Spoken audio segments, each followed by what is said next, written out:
Carlos, si puedes empezar explicando el primer tipo de criptomoneda que queremos explicar, que es del tipo Bitcoin. Vale, bueno, como ya la mayoría de vosotros sabréis, Bitcoin es la principal criptomoneda, ya que, bueno, fue la primera. Nace de un paper, un artículo científico de Satoshi Nakamoto, que es simplemente un seudónimo, que detrás puede estar una persona, un conjunto de personas o lo que fuere. Y básicamente es una criptomoneda que, bueno, como todas, son digitales y descentralizadas. Que algo sea descentralizado muchas veces se le da o sea, se le da mucho misterio a la descentralización, como que nadie sabe muy bien lo que es. Y es básicamente que nadie puede hacer que no se ejecute una transacción. Es una definición que yo creo que podemos entender y nos puede servir a nivel usuario bastante para entenderlo. Es decir, no importa tanto que dónde estén los datos o dónde estén alojados los procesos, sino que nadie pueda bloquear una transacción bajo ningún concepto. Exactamente. Y o sea, Bitcoin al final, o sea, es un sistema en el que con descentralización se refiere a que tampoco nadie tiene ningún tipo de control sobre ello. Es decir, por ejemplo, tú con o sea, con el método que tenemos actual de sistema bancario, o sea, un gobierno, por ejemplo, te puede expropiar tu dinero. Sí, ¿no? Sí. Solo te falta decir fuck taxis, ¿eh? O sea, digamos, o sea, ahora mismo es verdad que es un sistema, por lo menos en los países occidentales, que es lo suficientemente robusto como para que podamos mantener un orden social, pero que bajo determinadas circunstancias, o sea, hay personas que tienen el control sobre ese dinero. Y te pueden quitar, incluso pueden generar dinero. En Bitcoin, o sea, ¿es posible esto? Es 100% imposible que alguien cancele una transacción, por así decirlo, porque al final se suelen entender los sistemas financieros como la transferencia de dólares o Bitcoin, pensándolo como un sistema que está en algún lado y, bueno, es básicamente una cuenta de balances. Pero no, realmente lo que es Bitcoin realmente son 100.000 veces copiada la misma cuenta de balances. Entonces, por mucho que haya una de esas cuentas de balance que no quiera reflejar la transacción que tú has hecho, el otro 999.000% Claro. de las transacciones, pues sí la reflejará. Y realmente eso es lo que aporta Bitcoin. ¿Y cuáles serían los tipos de transacciones que habría en Bitcoin?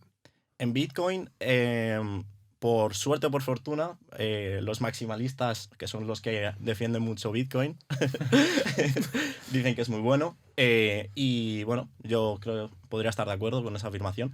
Que solo se puede hacer transferencias de Bitcoin. O sea, es una cuenta de balances. Tú tienes un Bitcoin y puedes pasar medio Bitcoin y Tor, que estaría muy contento seguro. Así que eso, es una cuenta de balances al fin y al cabo. Entonces tú puedes hacer transacciones o sea, sí, en la cuenta de balances, básicamente. Vale, y tengo una pregunta que hacerte. O sea, más allá de la fricada tecnológica que es y que a nosotros nos gusta mucho la tecnología, o sea, digamos, ¿por qué alguien debería usarla? O sea, ¿por qué crees que hace un bien a la sociedad y que es una revolución? Porque que sea descentralizada hoy en día, o sea, vale, la gente que nos va a escuchar va a decir, ok, está descentralizado muy bien, pero al final yo tengo mi cuenta bancaria, paso dinero, me voy al cajero, puedo pagar todo, no tengo ningún problema. ¿Por qué crees que ahora mismo hace falta Bitcoin? ¿Y por qué nace en 2008? ¿Por qué hay ese interés en la comunidad en que salga adelante? Pues, bueno, o sea, yo creo que esto ya es un apartado un poco subjetivo, así que sí, casi entraría un poco más en mi visión. Y supongo que no fue casualidad que naciera en el 2009, justo después de la crisis financiera. ¿Y sin después? En plena Sí, bueno, crisis. ahí Claro. justo. Entonces, yo creo que nació un poco de ahí, de la crisis financiera y la desconfianza que hubo en los bancos con la quiebra de Lehman Brothers y tal. O sea que yo creo que viene un poco de ahí. Y en mi caso personal, el beneficio que más le veo es que el dinero que tienes depositado en Bitcoin, o sea, la cuenta de balance que tienes en Bitcoin, es realmente tuyo. O sea, el dinero que tú tienes en el banco, por ejemplo, si tienes más de 100.000 euros, ese dinero, o sea, es simplemente un dinero que te debe el banco. Claro. Claro. Y bueno, pues eso. Realmente el Bitcoin es propiedad tuyo, tú lo puedes transferir con él. Obviamente tiene sus desventajas, que bueno, no sé si queréis hablar un poco de eso. Entiendo que, al menos para mí, la principal desventaja es el gasto energético que tiene toda la red Bitcoin. Claro, o sea, sí, es verdad que tiene un gasto energético alto. Sí, o sea, al final Bitcoin es una red que ahora mismo está consumiendo más o menos lo mismo que Suecia, o sea, es una absoluta barbaridad visto así, pero también, para ser justos con esta comparación, habría que ver también cuánto consume el sistema bancario real ya. Claro, Y si también. merece la pena. Y a ver, al final, no sé exactamente cuántos mineros de Bitcoin hay, pero debe haber millones de mineros de Bitcoin con el consiguiente consumo de sus CPUs, de sus tarjetas gráficas y tal. Y bueno, a ver, a colación de esto, para mí, ya te digo, la principal virtud de Bitcoin no es tanto el que actúe como reserva de valor, sino la tecnología sobre la cual está construida. Creo que la descentralización de la blockchain como tecnología descentralizada tiene muchas aplicaciones a futuro y va a ser va a ser un game changer en cuanto a, por ejemplo, a la gestión de la identidad digital. Ujú. O sea, tú ves que los beneficios más bien de Bitcoin no es en el propio Bitcoin, Exacto. sino en la tecnología que ha traído con él, que se puede aplicar a otros tipos de tokens, como por ejemplo hablaremos ahora de Ethereum. Claro, porque realmente Bitcoin, al menos tal y como yo lo entiendo, no viene a ser un patrón oro aplicado a una divisa digital. Sí. A ver, yo sí pienso firmemente que haría falta Bitcoin y, en mi opinión, o sea, creo que si tuviese que quedarme con una, o sea, de que triunfase y pudiese elegir, vale, elige una y esta va a triunfar, el resto no va a triunfar, diría Bitcoin. No Porque- Phantom, que es de lo que yo más tengo.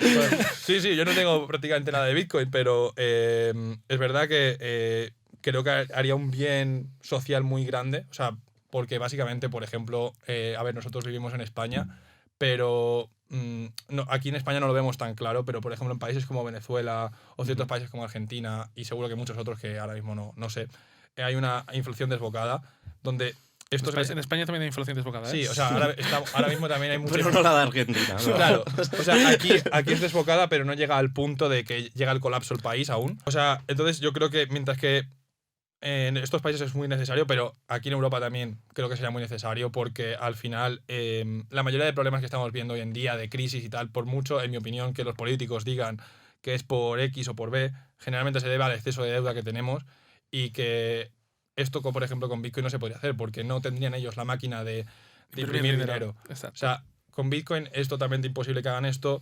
y es muy beneficioso para la economía porque permite ahorrar. Y al final el capitalismo y el sistema en el que vivimos se basa en acumular dinero para generar otro tipo de... Sí, capital. De que- capital. O sea, para aumentar de- la productividad. para aumentar la productividad. Entonces, al final, con la máquina de imprimir dinero, lo que hacen es que no permitan ahorrar y vayamos mucho más desacelerados y haya crisis continuamente. O sea, no hemos salido de la primera crisis, ya estamos en otra crisis. Que es verdad que ha venido el COVID, pero está Son- muy son- acentuado por la impresión de deuda. Sin ser yo un ferro defensor del establishment, digamos que la crisis que nos viene ahora no tiene mucho que ver con la que nos vino en su momento. A ver, bueno. No, bueno. O sea, a ver, tenemos un 120% de deuda pública. Sí, claro, en pero España. la crisis en la cadena de suministros no viene solo por el 120% de la deuda pública que tiene España. No, o sea, obviamente no es solo este factor. Que al final creemos que que Bitcoin está aquí para aportar eso y que los políticos no tengan control sobre nuestro dinero y nosotros podamos hacer lo que queramos con él. Entonces, eso es Bitcoin. Bitcoin es una reserva de valor.